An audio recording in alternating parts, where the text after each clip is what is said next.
Olá, queridos amigos.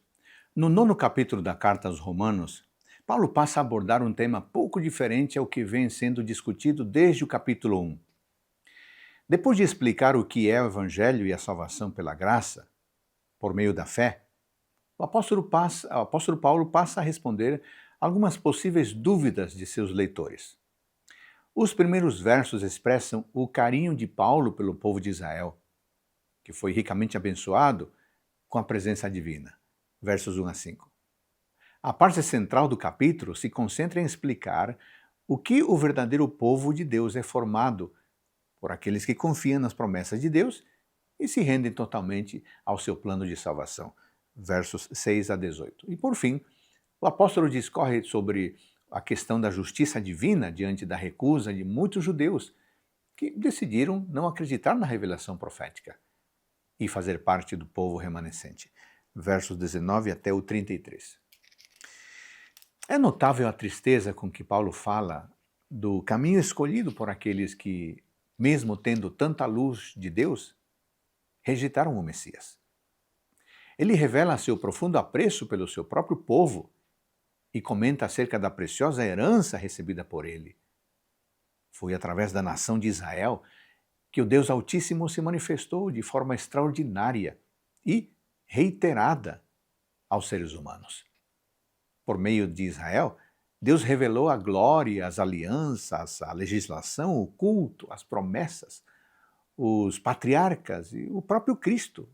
Versos 4 e 5. Muita luz foi dada aos humanos por meio do povo de Israel. Um privilégio que trouxe consigo grande responsabilidade. Mas a irônica tragédia é que o povo que mais luz recebeu, o maior facho de luz desprezou. A maioria deles, mesmo valorizando seus costumes e rituais, não reconheceram que Jesus era o descendente prometido. A partir disso, algumas perguntas são levantadas.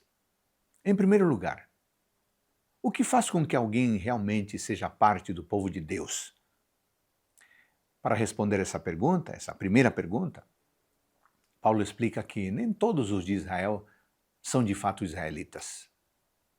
Não é porque alguém nascia na nação escolhida que naturalmente tinha o mesmo compromisso de seus antepassados com Deus. Pertencer ao povo de Deus requer compromisso intencional e fidelidade persistente ao assim diz o Senhor. Hoje, ser parte do povo de Deus também requer mais do que a simples profissão de fé. Requer fidelidade à palavra de Deus, à verdade divina para este tempo. A última parte do texto, Paulo parece antever um questionamento. Por que Deus permitiu que houvesse tantas pessoas incrédulas entre seu povo? Então se concentra em explicar que Deus não é injusto por sua paciência para com aqueles que rejeitaram a sua vontade. Embora em sua presciência ele soubesse que tantos do povo de Israel iriam se voltar contra a mensagem do Evangelho, por ocasião do aparecimento de Cristo, mesmo assim, diz o verso 22, suportou com muita longanimidade os vasos de ira, preparados para a perdição. No verso seguinte, informa que ele foi tolerante dessa maneira para que pudesse tornar conhecidas as riquezas da sua glória em vasos de misericórdia, que para a glória preparou de antemão.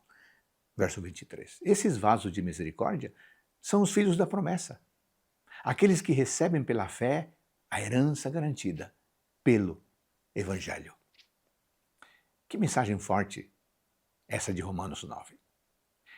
Ela confronta algumas ideias atraentes, mas perigosas, que muitos de nós, às vezes, acariciamos sem perceber.